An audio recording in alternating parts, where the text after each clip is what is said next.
Hello and welcome back to my RC channel. I'm AndyRC and today I'm checking out the Holybro Shuriken 180 Pro.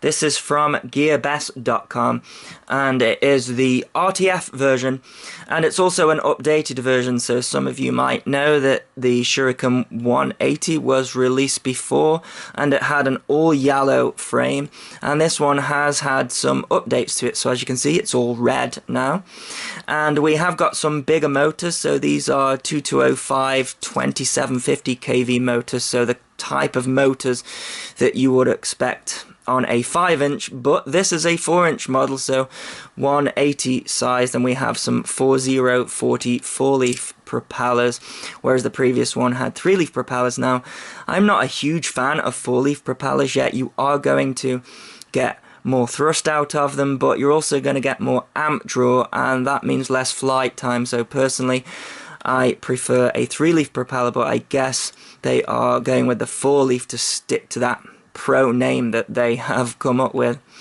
So other than the motors and the propellers, there are a couple of other things. The frame is completely the same. Really, it's the same form factor, the same size. They have made a couple of changes though. We have got the camera up here, so it's an FPV camera. It is a CCD camera this time, and it looks like a run cam, and it is rebranded Holybro, I guess. And just look at that crazy camera angle. I'm not too fond of that, but you can see this is no longer vibration dampened, and you do have a little screw there on the inside, but you can't really adjust the angle. Again, going with the pro theme there, the camera angle is crazy. So yeah, non-adjustable there. And they have improved the FPV antenna. So on the previous one and also the 250, the SMA connector here was recessed into the frame, and it was quite difficult to screw in the included antenna. This time it's much easier, and you are given this semi-rigid right-hand polarized cloverleaf antenna as well. So then on the back, we've got an XT60 connector, which comes with a warning over the top of it saying don't power it up without plugging the VTX in, but this is an all-in-one system. So it's got a SP Racing F3 flight controller running Betaflight version 3. And then we've got a all-in-one VTX here, so it is a 40-channel VTX, and we've got a little button here which allows you to switch from the band. So a long press changes the band, and then a short press changes the individual channels there. And then we've got a little switcher here as well for the power of the VTX, which I'm not a fan of because it's these little tiny shorts here, and you have to get a pair of tweezers and you have to lift them out and then put it on the front for 600 milliwatt, and the back is 25 milliwatt, and it's really difficult to get those over. It's a little bit of a pain. So then here we have got a spare UART. This is UART 1 here, and you are given some options to add a different receiver. So we've got PPM and also S-bus as well. So this is the PPM one, and the S-bus is where the voltage has been crossed over there. So you can use different receivers, but I'm not really interested in that because this is the RTF version. So you can also plug in a Spectrum receiver as well, but you have to take the top off for that. There's a little option here for a Spectrum as well. So you'll notice that I have got this 4S battery here, and you aren't given that out of the box. You're given this guy, which is a 1300 milliamp 3S battery. Now for me personally, if you're going to call something pro, then you're going to want to stick a 4S on it, not a 3S, because a 3S is more of a sort of beginner style of power, and a 4S is more of a pro style of power. Now, one thing that I did notice with the battery, you can see I have got it mounted vertically here, and that is because out of the box this comes in horizontally, and the propellers catch because it's such a small frame, and everything is so close together, so you're going to want to put your battery vertical like that, and then the XT60 connector on the back just about misses the propellers. Talking about just about missing the propeller, just look how close this camera comes to the propellers, almost touching. In fact, I imagine when they spool up they could end up clipping there. Another thing that they have improved on this is the camera has a 2.5mm lens, so that is a very popular lens at the moment. And you can also see that I have added this mount here, so the mount does come in the kit, and you get given a couple of cable ties, and that cable ties around the top there. Problem with the 250 that I had was all this was vibration dampened. When you did a roll, like, you get like a little jerk as the camera sort of readjusted itself, and you're not going to get that on this one this time, so I like how they have changed that. However, the angle on this is absolutely crazy, and that is non-adjustable, and of course you aren't given a GoPro Session 5 in the package as well, so we are given this extra strap to go around the top and the cable ties, as I mentioned, and this is a carbon plate as well. So as this is an RTF, you are given a transmitter. This is the FlySky i6S, and I really like this transmitter. And when you buy this, you aren't just stuck with this combination, because this is a touchscreen transmitter and it supports a lot of the RTFs out there now as well, so you get given this transmitter, and it is set up pretty nicely out of the box actually. So we have got this on an arming switch here, and then this is the modes tab, and it's interesting how they have set up the modes. They're calling it a pro model. There's no angle mode set into this. Of course you can change that later, but the way they have got this set up is we have got air mode and also acro here, and then just acro there, and then horizon here, which I think is a strange combination, but there you go, I'm fine with that. I very rarely use horizon mode, so I probably switched that out to angle mode, but I went through the settings on Betaflight and I didn't need to change anything. So usually I would then go through all the settings in Betaflight and show you what I changed. Absolutely nothing. It's got the stock Betaflight PIDs on. I have checked the failsafe, that works, so I have to say out of the box this one is absolutely set up to my liking. Whether it will fly like that, we will have to see. So it's quite a heavy one, this, despite it being a 180 with the Session 5 with the 4S battery. It comes in at 608 grams. So yeah, this two-plate system, even though it's very strong, it is very heavy. So you're looking at the weight of a 5-inch quad, even though it's a 4-inch. But I'll see how it flies. Maybe it won't make a difference. Who knows?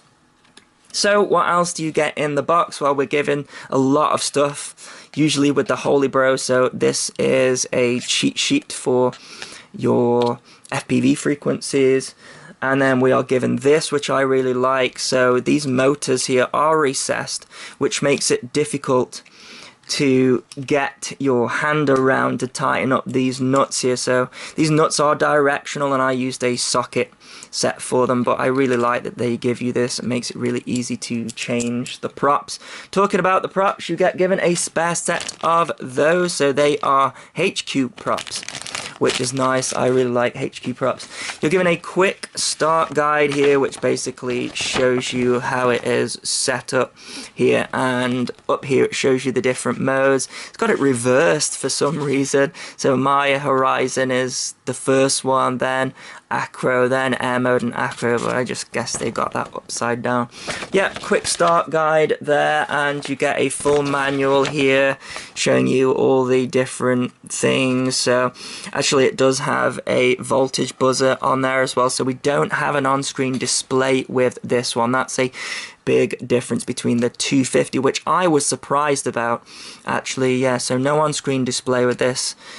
Then we have got a voltage buzzer, so you can have that go off when your battery is getting low. It's not set up as a loss model alarm, but you can also do that as well very easily.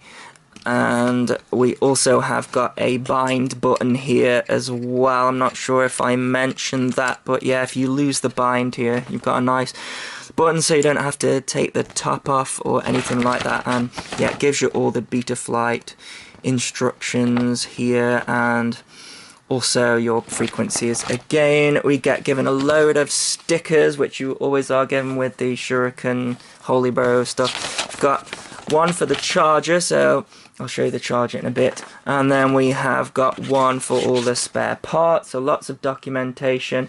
This is the charger, so it's a balanced charger, and you just plug it in there. It's a 2S and a 3S. Actually, it says it charges a 1S as well on there. So let's take a look here. So the output is 1 amp. It's saying here for a 3S, so it's going to take a while to charge your battery up that you're given in this, but of course I'll be using a hobby grade charger, and then it's 1.2 amp for a 2S. So yeah, just your standard charger there. And we are given this, which is a mini CD. It's an instruction manual, so all the documents that you've got already. And then we're given a USB micro lead here, and that is if you want to stick it in Betaflight and change any of the stuff, you can. And then we are given the lead as well to configure the camera. So this is the on-screen display, and that's using a composite lead there and a 12-volt power adapter there. So you can see that's quite nice. We've got some 3M tape in there as well, and also we have got a spare camera thing as well. I guess if you crash it, then you can replace that. Maybe it's known as the part that goes. So as I say, usually I go into Betaflight now and set this thing up how I like. However, I don't need to because it's already set up how I like. So all I need to do is turn this thing on, which is both of those down there, and it's saying a switch is up. So this takes 4 AA batteries, this one, and I have converted it to mode 1. So it comes in mode 2 out of the box. And you just remove these grips. You've got a couple of screws there, and then you can swap the pots over and change it to mode 1 in the settings there. So really like the transmitter. I think it's a pretty good package. It's a shame that it doesn't have an on-screen display like the bigger one, but let's see how it flies. Okay, let's go for a takeoff. So this is the 3-cell battery, and I've kept the camera on top, and it feels a little bit sluggish, I have to say. So I think it's designed to carry a camera on a 4S. Yeah, I would say so.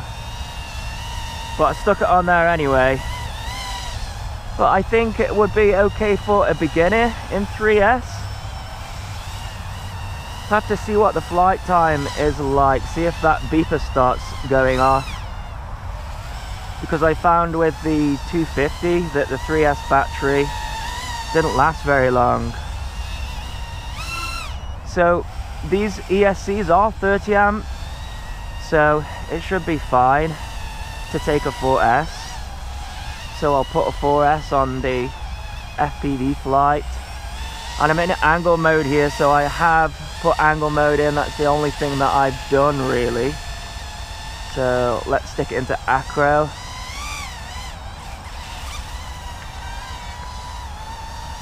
Yeah, I mean, it's fine. Like I say, not a huge amount of power there. That's full power. But like I said, I think that's because I got the camera on it. Can hear the buzzer going off as I hit the top of the throttle. But it doesn't seem too bad actually. So one thing I noticed with this in Betaflight is the super rate is already set to about 0.8, which is what I like to fly. So it is going for a pro setup. So I'm not sure why they included that 3-cell battery really. They should have given it 4-cell. But there you go. It's flying around nice on 3S, and it is carrying the camera, it just doesn't have a huge amount of punch. Yeah, it's alright.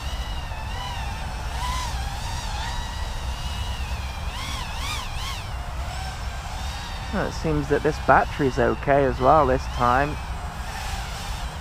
I think I had like a 1-minute flight time with that 250 on a 3S. This one, much better. Of course, I'm relying on that buzzer going off. Can hear it again just going off as I hit the top of the throttle.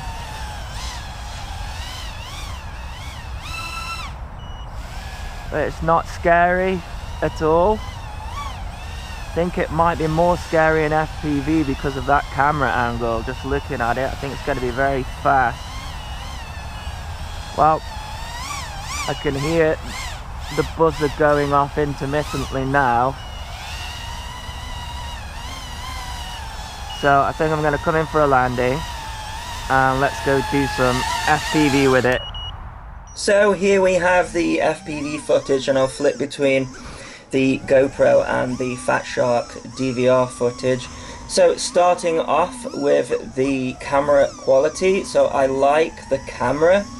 One thing that I noticed though is that it does seem to reflect some of the orange of the camera off the carbon. So I've seen a little bit of orange there in the corners, and you can also see the top of the carbon plate as well that the GoPro is sitting on. And just look how quick this thing is, and that is not because it's got a huge amount of power, because it actually hasn't. I was quite surprised by that. Even with a 4S, look, I'm nearly on full throttle to recover there. But because the camera is at such an angle, it covers a huge amount of space, and I really would have liked to have seen an option to have it flatter. I mean, you could probably mess around with the mount, but as it is out of the box, if you unscrew that little hex screw there, then you can't move it. Now, another thing I wasn't too impressed with was the reception. Again, I think that is the antenna in the way of the GoPro there, and it's causing some intermittent breakup. But it did fly okay on the stock beta flight tune, I have to say. But yeah, I'm not so sure about the Pro label because it wasn't that powerful. It was really fast though, and I think actually this one would be better suited to someone who was at the start of their brushless quadcopter venture, because it doesn't have the amount of power that scares you, but it is quite fast, so I will say that about it. And me personally, I would have liked to have seen an on-screen display, but I can always do without one there. So I'm using the 4S graphene battery here with this, and it flew nicely with that. I didn't have the beeper going off, so there wasn't like loads of voltage sag, and I got about a 3.5 minute to 4 minute flight time, so that wasn't too bad either. And I like the form factor as well. I think this quadcopter is definitely the best for just taking it out of the box and flying it. You don't need to touch any of the settings, and if you already know how to fly a quadcopter FPV and you're fine with this extreme camera angle, then this will be good for you. So there you go, that is my review of the Holybro Shuriken 180 Pro. I hope you enjoyed this video. As always, thanks so much for watching. Please continue to subscribe. Cheers.